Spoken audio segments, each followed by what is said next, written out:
학교 다닐 버스비도 없어서 방직 공장 여공으로 일했던 소녀가 성장하여 이번에 21대 국회의원에 당선인이 되었다라고 하는 인생 역전의 주인공을 보았습니다. 부산 해운대 을에 당선된 김미애 당선인의 이야기입니다. 어머니가 해녀였는데 암이 걸려서 그때부터 교회 나가기 시작했다고 합니다.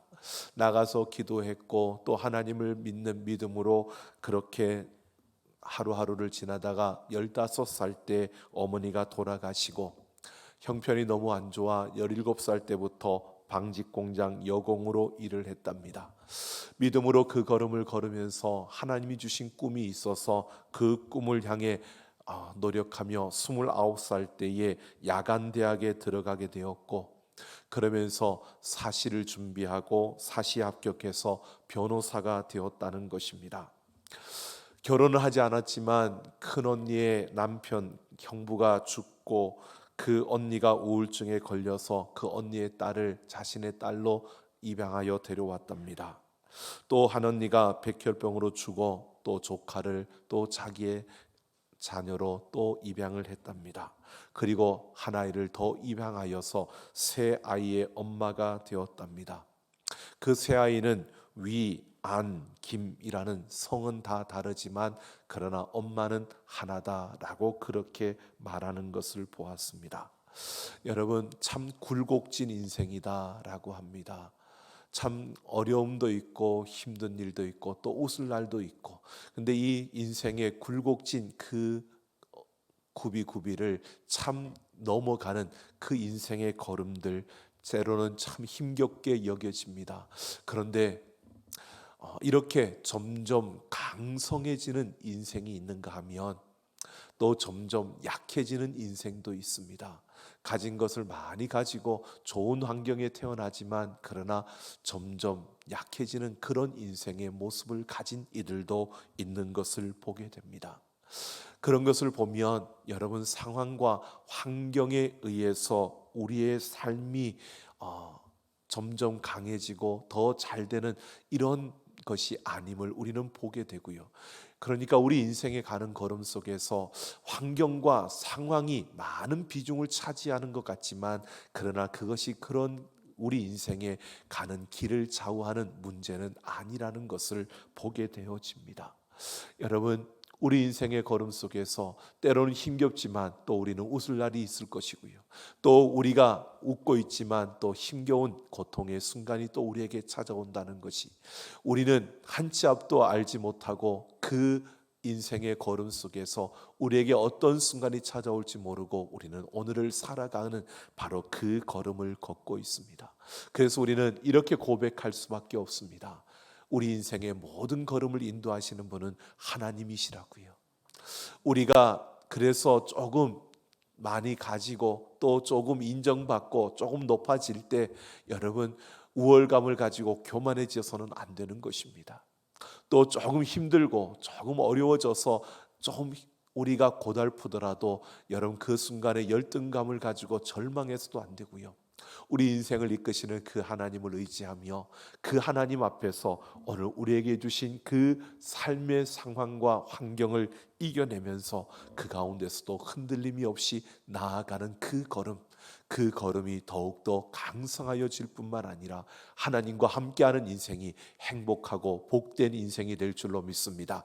오늘 우리는 이러한 우리의 걸음을 바라보면서 여러분, 이 세상 속에서 이 중요한 사실을 놓쳐버리면, 하나님이 우리 인생의 모든 걸음을 이끌어 가시는 이 손길을 우리가 놓쳐버리면 우리는 세상의 흐름과 시대의 요구와 또 상황과 환경에 우리는 흔들릴 수밖에 없는 인생을 살아가게 되는 것입니다.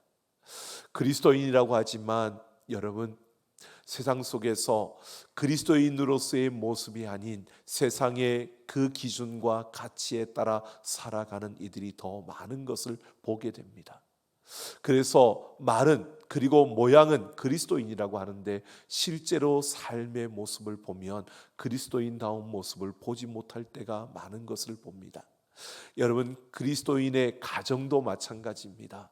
우리가 그리스도인의 가정, 우리는 예수를 믿는 가정이야 라고 하지만 여러분, 우리의 가정의 모습을 보면 그리스도인의 가정의 정체성을 가지고 서 있는 가정의 모습보다는 세상의 기준과 가치와 세상의 요구에 흔들리며 그저 다른 세상의 여느 그 가정들과 동일한 모습으로 달려가고 있는 그러한 모습들을 보게 됩니다. 여러분, 코로나19로 인해서 우리의 일상이 많이 바뀌었습니다. 많은 것이 다시 이전의 일상으로 돌아가기 참 어려울 것처럼 보여지는 그런 모습으로 우리 앞에 비춰지고 있습니다.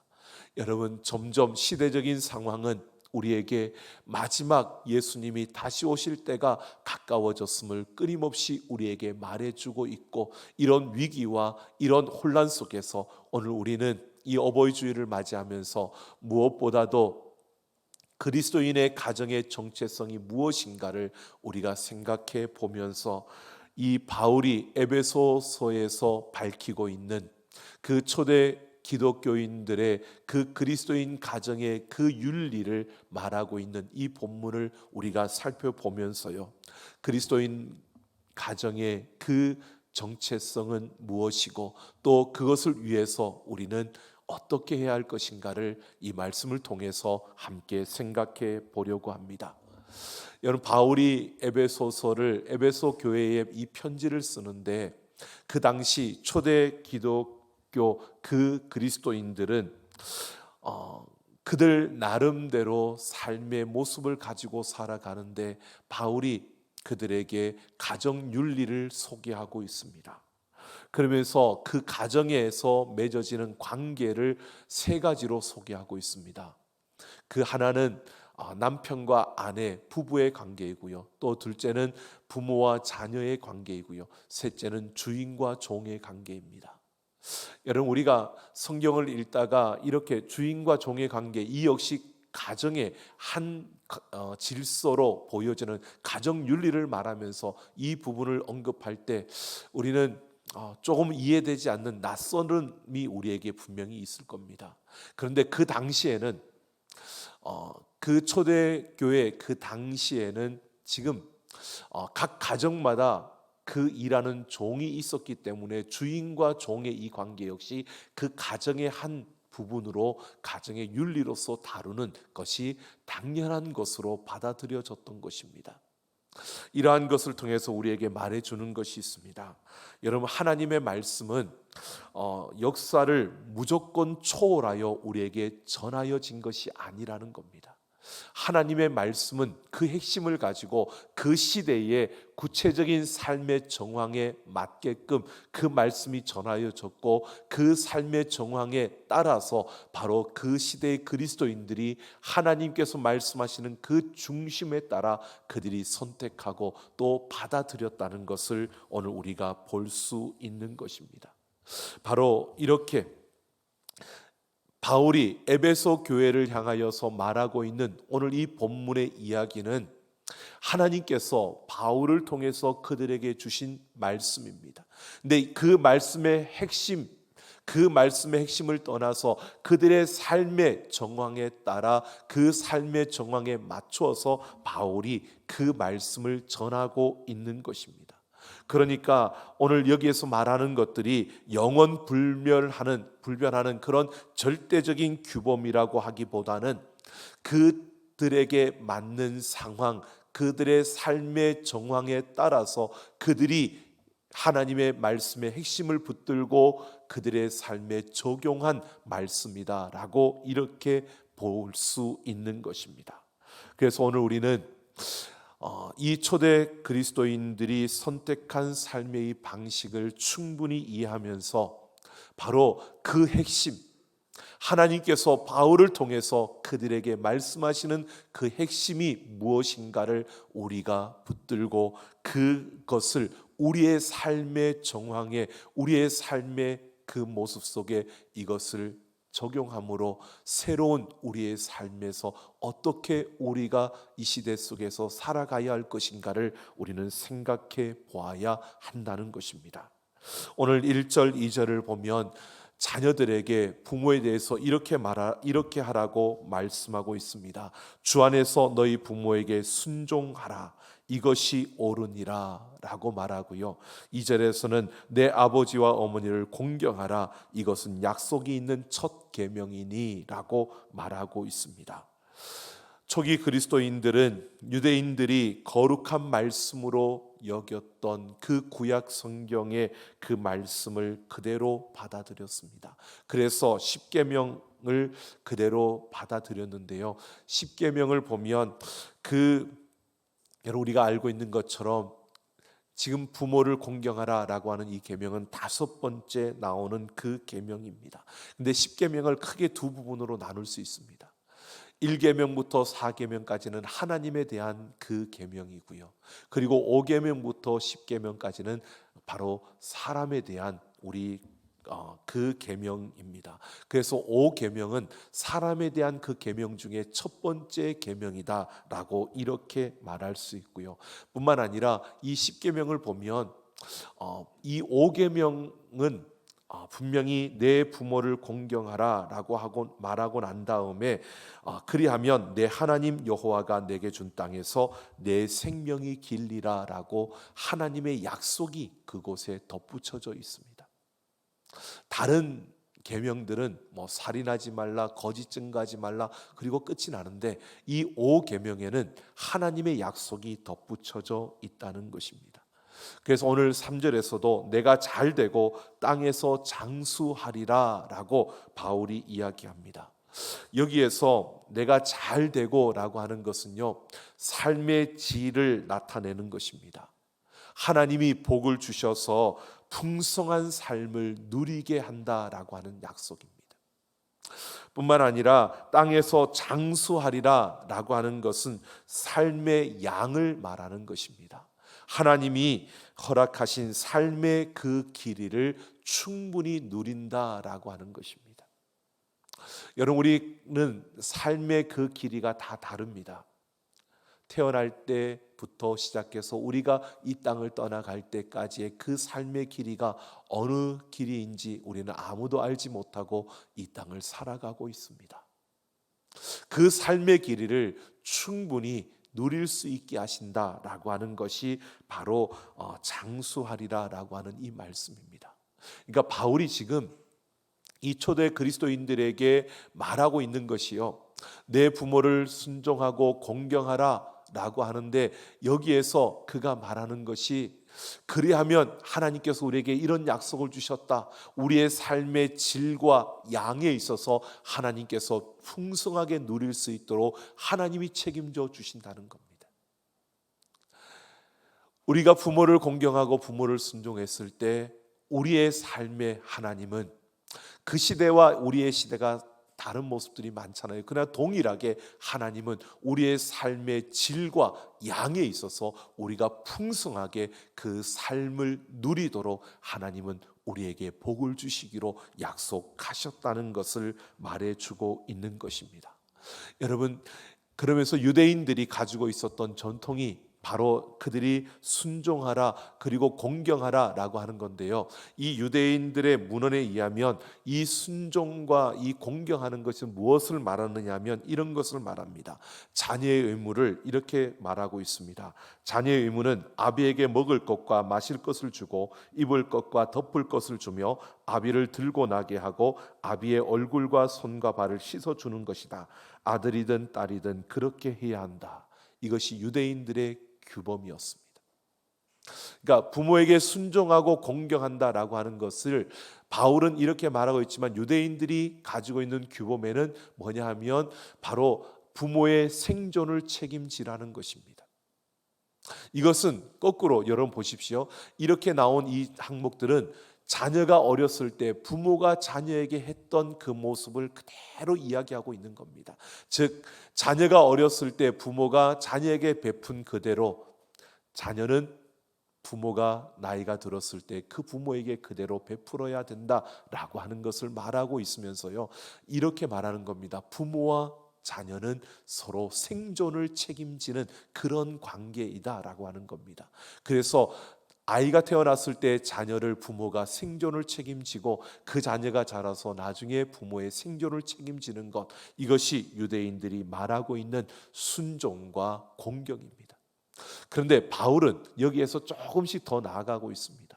이 순종이라는 것은요, 바울은 지금 부모와 자녀, 자녀와 부모의 관계뿐만 아니라 부부의 관계에서도, 그리고 주인과 종의 관계에서도 기본적으로 말하는 것이 순종입니다. 이 순종과 공경, 이것을 기본적으로 말하고 있습니다. 이것은 바로 어떤 관계에서든지 우리는 서로를 존중하며 서로를 귀하게 여기는 그런 마음, 그래서 그런 존재로 서로를 인정하는 이러한 모습을 가져야 된다는 것을 말해주고 있는 것입니다. 근데 바울은 여기에서 그냥 이야기했으면 유대교에서 말하는, 구약에서 나오는 그것을 유대인들이 받아서 이야기하는 것과 동일한 그러한 선상에 있는 것입니다. 근데 바울은 한 걸음 더 나아가 새로운 차원을 이야기합니다. 그것이 뭐냐 하면 주 안에서라고 하는 이 단어입니다. 주 안에서 순종하라는 것입니다. 주 안에서 너희가 서로 존중하고 주 안에서 서로 공경하며 주 안에서 너희가 생존을 책임지는 그런 삶을 살아야 된다고 말하고 있는 것입니다. 여러분, 주 안에서라고 하는 것은 그리스도 안에서 예수님께 순종하듯이, 예수님을 따르듯이 예수님이 하신 것처럼이라고 하는 말을 우리에게 말해주고 있는 것입니다. 여러분, 자녀들에게 바울이 이렇게 이야기하는 겁니다. 부모에게 순종하는 것, 부모에게 공경하는 것, 이것이 당연한 우리가 가져야 되는 모습인데 주 안에서 순종하라는 겁니다. 주님이 하셨던 것처럼, 주님이 가르쳐 주신 대로, 주님께서 말씀하시고 걸으셨던 것처럼 그렇게 순종하고 공경하라고 말하고 있는 것입니다. 여러분, 주님이 하신 것처럼, 주님께서 우리에게 본을 보여주신 것처럼, 여러분, 우리가 분명히 보셔야 됩니다. 내가 주님을 따르고 내가 주님을 알고 주님께서 하신 대로 내가 갈 수 있는 것은요, 다른 것이 아닙니다. 우리 안에 거하시는 성령께서 가르쳐 주시고 깨우쳐 주시고 알게 해주실 때 우리는 그 길을 갈 수 있는 겁니다. 그러니까 우리가 주 안에서 순종한다, 나는 주 안에서 부모님께 순종할 겁니다, 그렇게 한다고 해서 될 수 있는 게 아니라 어떻게 할 수 있는지, 우리가 어떻게 그 길을 갈 수 있는지, 그 길이 어떤 길인지 우리가 알 수 있는 것은요, 바로 우리 안에 거하시는 성령께서 가르쳐 주시고 이끌어 주시고 도와주셔야 가능하다는 것입니다. 여러분, 우리의 힘과 의지로 할 수 있는 것이 아니라 우리와 함께 하시는 그 성령께서 예수님이 가신 그 길, 예수님 안에서 우리가 부모를 순종하고 공경하는 것이 무엇인가를 우리에게 가르쳐 주시고 깨닫게 하셔야만 우리가 그 길을 갈 수 있다는 것입니다. 그래서 우리는 무엇보다도 이것을 구하셔야 되는 겁니다. 성령의 그 은혜를 구하고 성령의 그 도우심을 구해야 되는 것입니다. 바울은 우리에게 이렇게 말하고 있는 겁니다. 세상의 욕심과 우리가 가지고 있는 욕망과 세상의 기준과 세상의 가치에 따라서 우리가 그냥 부모에게 순종하고 부모에 공경하는 것, 이것이 아니라 그리스도인이라면 우리는 성령의 그 인도하심과 깨닫게 하심과 그 은혜로 우리 안에 온전한 생명을 회복해서 예수 그리스도의 그 생명을 가지고 우리가 부모에게 순종하며 공경하는 삶을 살아야 한다는 것입니다. 세상이 말하는, 윤리가 말하는, 도덕이 말하는 것과 똑같은 것처럼 보여지지만 차원이 다른 것을 우리에게 말하고 있는 것입니다. 내가 영원한 생명을 가진 자로 이 땅을 살아가면서 그 이 땅의 것에 매여진 자가 아닌 그 삶의 모습 속에서 하나님의 인도하심을 따라 우리는 부모에게 순종하며 부모에게 공경하는, 서로에게 존중하며 서로의 그 걸음 속에 우리가 베풀고 나누는 이런 삶을 살아내야 한다는 것입니다. 우리가 어떻게 섬기느냐, 우리가 어떻게 대접하느냐, 우리가 무엇을 선물하느냐, 이것을 우리는 바라보지만 오늘 바울은 우리에게 그것을 말하는 것이 아니라 우리가 무엇을 선물하느냐 이게 중요한 것이 아니라 내 안에 영원한 생명을 가진 자로 예수 그리스도 안에서 우리는 서로에게 선물하고 베풀고 순종하며 섬기는 이 모습을 가져야 한다는 것을 말하고 있습니다. 기본적으로 우리는 성령으로 인하여 우리에게 주어진 영원한 생명을 가진 자로서, 여러분 우리가 그러지 않습니까? 어떤 귀한 것을 알고 있고 가지고 있다면 다른 것을 볼 때 우리는 그것을 탐내고 그것을 욕심내지 않습니다. 여러분 우리에게 영원한 생명이 있기 때문에 우리는 이 세상의 것에서 우리는 좀 더 세상 사람들보다는 자유할 수가 있는 것이에요. 우리는 영원한 생명이 있기 때문에 그거 있으면 좋지만 없어도 괜찮아 라고 할 수 있는 그런 여유가 우리에게 있는 거고, 그런 우리의 모습 속에서 우리는 부모에게 순종하는 바로 성령의 그 인도하심을 따라 예수 그리스도의 그 생명을 가진 자로서 우리는 부모의 그 말씀에 순종하고 공경하는 그 자리에 서야 한다는 것을 말해주고 있는 겁니다. 오늘 4절에서도 말합니다. 부모의 책임에 대해서 말하고 있는데요, 소극적인 태도와 적극적인 태도 두 가지로 나눠볼 수 있습니다. 이 소극적인 태도는 자녀를 노엽게 하지 말라는 것입니다. 자녀를 노엽게 하지 말라는 것은 자녀의 마음에 상처를 입히지 말라는 것입니다. 여러분 자녀에게 상처를 주고 싶은 부모는 없습니다. 하지만 자녀에게 부모가 상처를 주고 삽니다. 여러분 생각해 보십시오. 자녀에게 어떤 문제가 일어났을 때 부모가 모른 척 해야 되는지, 아니면 저것을 말로 타일러야 되는지, 아니면 매를 들고 혼을 내야 되는지, 어떻게 해야 될지 이것을 판단하고 이것을 제대로 파악하는 것이 여러분 부모에게 그런 능력이 있다고 생각하십니까? 우리는 있다라고 생각하는데 아니요. 우리는 그것을 제대로 판단할 수 있는 능력이 없습니다.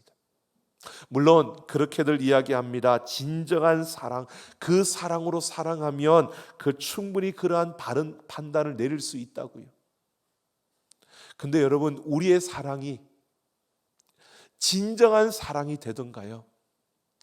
다 우리의 사랑을 보면 이기적인 주관적인 감정에 치우칠 때가 더 많은 것이 우리 부모의 사랑이기도 합니다. 그래서 여러분 가까이 정말 사랑하는 자녀인데 그 자녀에게 말로 때로는 우리의 잘못된 행동과 욕심과 집착 때문에 자녀들에게 상처를 주고 아픔을 주고 그들에게 나쁜 영향을 끼칠 때가 있는 게 부모의 자리입니다. 부모로서 자녀에게 좋은 영향을 미치고 그렇게 좋은 것을 주고 싶지만 여러분 그러지 못할 때가 더 많습니다. 아니 좋은 걸 주면서도 한번 생각해 보십시오. 자녀에게 우리가 그렇게 말하지 않습니까? 내가 그래도 인생을 더 살았고 내가 인생의 경험을 더 많이 했고 이 사회를 더 많이 알고 이 사회를 많이 경험해 보니까 네가 그렇게 하면 안 돼. 여러분 그리고 우리는 자녀를 향해서 정말 자녀를 위한다고 그렇게 말합니다. 그런데 보십시오. 이렇게 말한 자체가 우리는 세상을 기준으로 가지고 세상의 판단을 가지고 세상의 내 경험으로 내 지식으로 그 자녀에게 지금 충고하고 그 자녀의 길을 그 자녀에게 지금 우리는 가는 길을 말해주고 있는 겁니다. 여러분 우리가 경험하고 우리가 알고 있고 우리가 아는 그 모든 것이 여러분 이 세상의 전부일까요? 우리가 경험하고 우리가 아는 것은요 이 세상의 아주 작은 일부일 뿐입니다. 그래서 우리는 그 자녀들에게 바른 길을 가르쳐 줄 수 있는 그런 부모가 아니라는 것을 우리가 인정해야 되는 겁니다. 그래서 우리는 우리 안에 거하시는 성령의 그 인도하심을 따라서 그 자녀들 안에 상처를 주지 않기 위해서 그 자녀들에게 아픔을 주지 않기 위해서 우리는 하나님의 도우심을 구하며 서야 하는 것입니다. 지금 바울이 말하고 있는 겁니다. 부모의 욕심을 내려놓고 부모의 그 연약함을 인정하며 하나님의 도우심을 구하며 자녀들의 마음에 상처를 입히지 않는 이것이 부모들이 가져야 되는 그 소극적인 한 자세라는 것입니다. 이런 소극적인 자세에서 한 걸음 더 나아가서 부모는 주의 교훈과 훈계로 양육하는 이런 적극적인 태도를 가지라고 말하고 있습니다. 이 교훈은 훈련이라는 뜻이고요, 이 훈계는 지시 또는 경고라는 뜻입니다. 어떤 학자들은 교훈은 매를 드는 교육이고 훈계는 말로 하는 교육이다라고 구분하기도 합니다. 근데 여기에서 어떤 교육을 말하고 있는 것이 아니라 그보다 중요하게 강조하는 것이 바로 주의 교훈이라는 겁니다. 주라는 것입니다. 주님 안에서 주님의 가르침, 이것이 자녀들을 키우는 내 기본이 되어져야 한다는 것을 말하고 있는 겁니다. 부모는 주님의 가르침의 근거에서만 자녀들을 교육해야 한다고 말하고 있는 것입니다. 그래서 우리는 주님 안에서, 주님의 그 사랑 안에서, 주님의 그 뜻 가운데서 우리의 삶은 행복해질 수 있다는 것을, 우리의 가정이 행복해질 수 있다는 것을 바울이 말해주고 있는 것입니다. 여러분, 우리가 생각하는 것과 다른 것을 우리는 참 많이 봅니다. 주 안에서, 여러분 마태복음 10장 37절에 보면 예수님께서는 이렇게 말씀하십니다. 아버지나 어머니를 나보다 더 사랑하는 자는 내게 합당하지 아니하고 아들이나 딸을 나보다 더 사랑하는 자도 내게 합당하지 아니하다라고 했습니다. 여러분, 윤리적인 입장에서, 그리고 부모를 공경하라, 부모를 순종하라 라고 하는 이 말씀의 그 입장에서 보면 예수님께서 하신 말씀이 전혀 이상한 말처럼 들립니다. 아버지나 어머니를 나보다 더 사랑하면 합당치 않고 아들이나 딸을 나보다 더 사랑하는 자도 나에게 합당치 않다. 그런데요, 이 말씀이 부모를 공경하지 말라, 이렇게 부모에게 순종하지 말라, 이렇게 말하고 있는 것이 아니라는 것입니다. 부모 공경을 부정하는 것이 아니고요, 예수님은 지금 우리의 삶의 근거를 어디에 두느냐를 말씀하고 있는 겁니다. 여러분, 우리의 삶의 근거가 이 세상의 삶의 질서와 또는 위계 질서와 또는 우리가 말하는 사람들과의 관계에 있는 것이 아닙니다. 우리의 삶의 근거는 하나님 나라에 있는 것입니다. 예수님은 바로 이것을 우리에게 말해주고 있는 겁니다. 바울이 지금 이 에베소서의 이 가정 윤리를 통해서 말해주고 있는 것이 우리의 가정이 세상의 질서와 세상 사람들이 말하는 관계에 의해서 세워지는 것이 아니라 이 윤리 역시 하나님의 말씀, 하나님의 나라, 하나님의 그 은혜 가운데 세워져야 한다는 것을 말하고 있는 것입니다.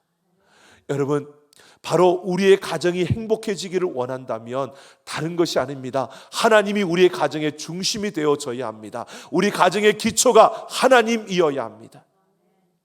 우리 가족 모두는 하나님을 믿고 교회를 다니고 다 예수를 믿으니까 우리의 삶의 가정, 우리 가정의 그 기초는 바로 하나님이다. 여러분, 이렇게 우리가 생각할 수 있는데요, 아니요, 정말 우리의 가정의 기초가 하나님이라면, 하나님의 나라라면요, 우리는 매일 이 성령의 역사하심을 통하여 우리 안에 예수의 생명을 가지고, 우리는 육신의 몸으로 이 땅을 살아가지만 영원한 생명을 가진 자로 그 생명을 가지고 하나님 나라를 바라보며 이 땅을 살아가야 하는 겁니다. 그런 가족들이 모여있는, 그렇게 살아가는 가정, 바로 그 가족이 행복한 가정이고 복된 가정임을 오늘 바울은 우리에게 말해주고 있는 것입니다. 여러분, 우리의 삶의 중심이 하나님이어야 합니다. 우리의 가정의 중심이 하나님이어야 합니다. 그 하나님을 중심으로 이루어진 우리의 삶과 우리의 가정이 복되고 행복한 가정임을 오늘 바울이 말해주고 있습니다. 오늘 우리 모두는 예수 그리스도와 함께 하나님의 나라를 꿈꾸며 이 땅을 살아가는, 그래서 하나님의 나라가 내 삶의 중심이고 하나님의 나라가 우리의 가정의 중심이 되어서 여러분, 날마다 하나님이 주시는 그 아름다움을 누리며 살아가는 우리 모든 가정이 되기를 예수님의 이름으로 축원합니다. 피겨스케이팅으로 올림픽과 세계 선수권을 제패한 스콧 해밀턴이 쓴 스콧 해밀턴의 행복을 위한 8가지 기본기라고 하는 책이 있습니다. 그는 생후 6개월에 부신부모에게 버림을 받았고 양부모에 의해서 입양되어 자라났습니다. 그러면서 1997년에 고아암 3기 진단을 받았고요. 2004년에 뇌종양과 뇌하수체 암에 걸렸고요. 2010년에 뇌종양에 걸려서 수술을 했습니다. 그리고 그는 삶을 포기하지 않고요. 주님께로 나아갔고 그는 하나님을 붙들고 그 하나님 안에서 그 모든 것을 극복하며 이제 그 암 환자를 돕는 자선단체를 운영하고 있습니다. 그가 행복한 삶을 살 수 있었던 그 비결을 이렇게 8가지로 이야기하는데 그 중에 제일 우선으로 꼽는 것이 이것입니다. 전능한 코치를 믿으라라는 것입니다. 그가 말하는 전능한 코치는 하나님이십니다. 그는 삶의 중심에 하나님을 모시고 그 하나님을 따라서 하나님이 지시하는 대로 하나님께서 말씀하시는 대로 살아가면 그게 행복한 길이다.